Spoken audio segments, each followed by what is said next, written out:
का वोटर है तो ये जानकारी उनके लिए बहुत बहुत जरूरी है। चुनाव आयोग ने सिर नाम का एक नया अभियान शुरू किया है जो सीधे तौर पर वोट देने के अधिकार से जुड़ा हुआ है। चलिए इसे जरा समझते हैं। देखिए, ये अभियान 2 फेज में होगा। पहला फेज 4 नवंबर 2025 से शुरू होगा, जिसमें बूथ लेवल ऑफिसर्स यानी बीएलओज घर घर आकर वोटर्स की जानकारी को वेरीफाई करेंगे।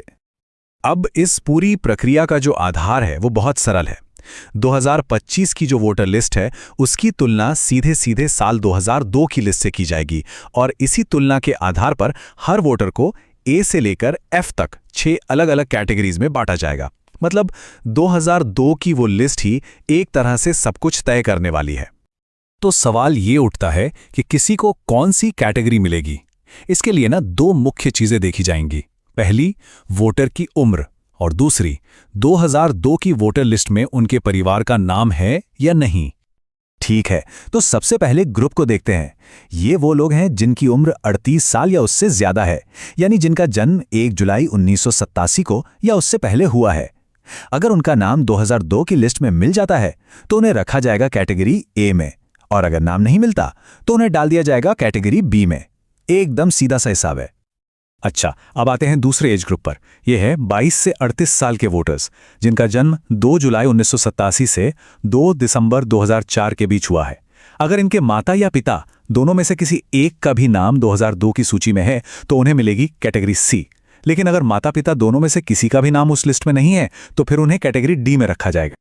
और आखिर में बात करते हैं सबसे यंग वोटर्स की, यानी 18 से 21 साल के वोटर्स की। यहां पर नियम थोड़े और सख्त हैं। इन्हें कैटेगरी ई में आने के लिए माता और पिता दोनों का नाम 2002 की लिस्ट में होना जरूरी है। अगर एक का भी नाम नहीं मिला तो उन्हें सीधे कैटेगरी एफ में डाल दिया जाएगा। तो ये जो A B C D categories हैं, इनका आखिर मतलब क्या है?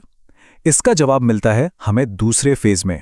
आपकी कैटेगरी ही ये तय करेगी कि आपको अपना वोट देने का अधिकार बनाए रखने के लिए कौन से और कितने डॉक्यूमेंट्स जमा करने पड़ेंगे, और कुछ मामलों में अपना वोट देने का अधिकार बचाने के लिए इतने डॉक्यूमेंट्स तक देने पड़ सकते हैं।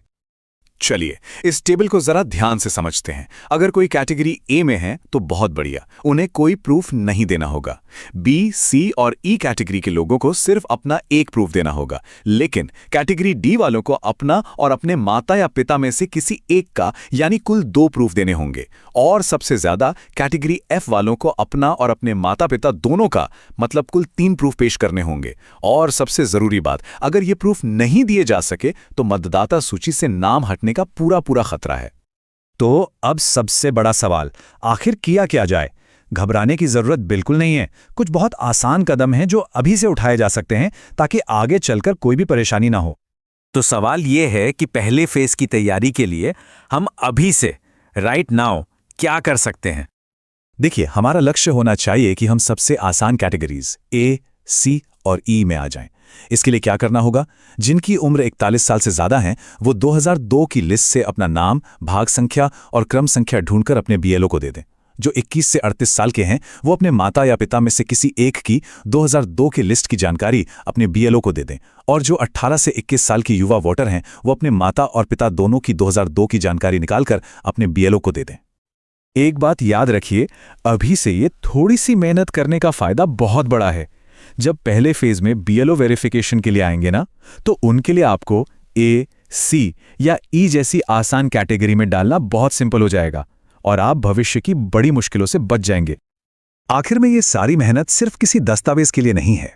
जैसा कि इस गाइड में कहा गया है, ये इसलिए है ताकि हमारा वोट देने का अधिकार बरकरार रहे और हम लोकतंत्र को बचा सकें। तो जागरूक रहिए, अपनी जानकारी तैयार रखिए और इस जरूरी संदेश को दूसरों तक भी जरूर पहुंचाइए।